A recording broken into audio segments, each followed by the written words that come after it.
Hi welcome to my YouTube channel. ಈ ವಿಡಿಯೋಲಿ ನಾನು ನನ್ನ ಇಂಟ್ರೊಡಕ್ಷನ್ನ ಹೇಳೋಕ್ಕೆ ಇಷ್ಟಪಡ್ತೀನಿ. ನನ್ನ ಹೆಸರು ಪ್ರಕೃತಿ ಅಂತ. ನಾನು BGSIT ಬೆಲ್ಲೂರು ಕ್ರಾಸಲ್ಲಿ ನಾನು BE ಮುಗಿಸಿದ್ದು, ಬ್ಯಾಚುಲರ್ಸು ಕಂಪ್ಯೂಟರ್ ಸೈನ್ಸ್ ಆ್ಯಂಡ್ ಇಂಜಿನಿಯರಿಂಗಲ್ಲಿ. ನಂದು CGPA ಬಂದು 8.44 ಔಟ್ ಆಫ್ 10. ಅದಾದಮೇಲೆ ನಾನು ಆಕ್ಸೆಂಚರಲ್ಲಿ ವರ್ಕ್ ಮಾಡಿದೆ. ನಂದು 2023ಯಲ್ಲೇ ಪಾಸ್ಡ್ ಔಟ್ ಆಗಿದ್ದು ಬ್ಯಾಚುಲರ್ಸು.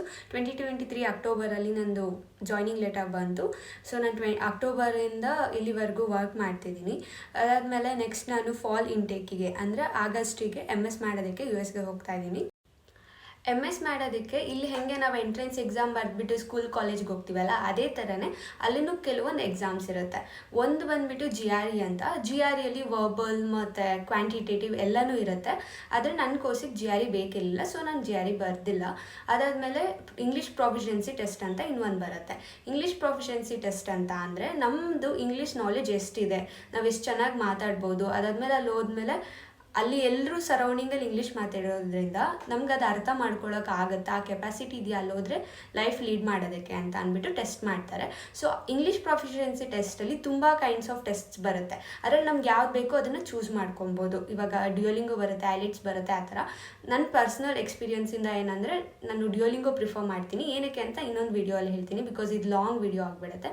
ಆ್ಯಂಡ್ ಇನ್ನೊಂದು ಏನಂತ ಅಂದರೆ ಮಿಸ್ಟೇಕ್ ಏನು ಮಾಡೋದು, ನಾವು ಫಸ್ಟು ಕಾಲೇಜ್ ಮತ್ತು ಕೋರ್ಸ್ನ ಸೆಲೆಕ್ಟ್ ಮಾಡ್ಕೊಬೇಕು. ಅದಾದಮೇಲೆ ಆ ರಿಕ್ವೈರ್ಮೆಂಟ್ಸ್ ಮೇಲೆ ಎಕ್ಸಾಮ್ಗೆ ಓದೋದಕ್ಕೆ ಪ್ರಿಪೇರ್ ಆಗಬೇಕು.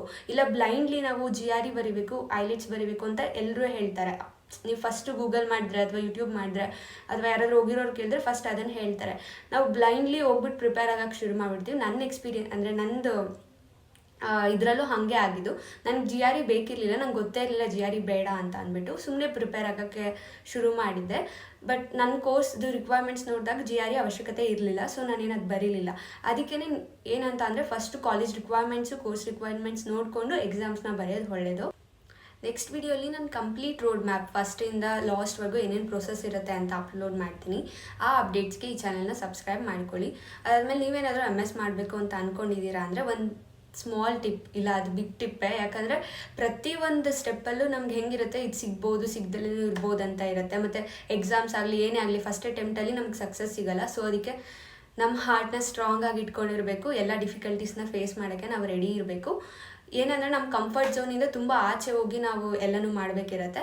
ನನಗೆ ಎಷ್ಟು ನಾಲೆಡ್ಜ್ ಇದೆ ಪ್ರತಿಯೊಂದು ಸ್ಟೆಪ್ ಬಗ್ಗೆನೂ ನಾನು ಅದ್ರ ಬಗ್ಗೆ ಪರ್ಟಿಕ್ಯುಲರಾಗಿ ವೀಡಿಯೋಸ್ ಮಾಡಿ ಅಪ್ಲೋಡ್ ಮಾಡ್ತೀನಿ.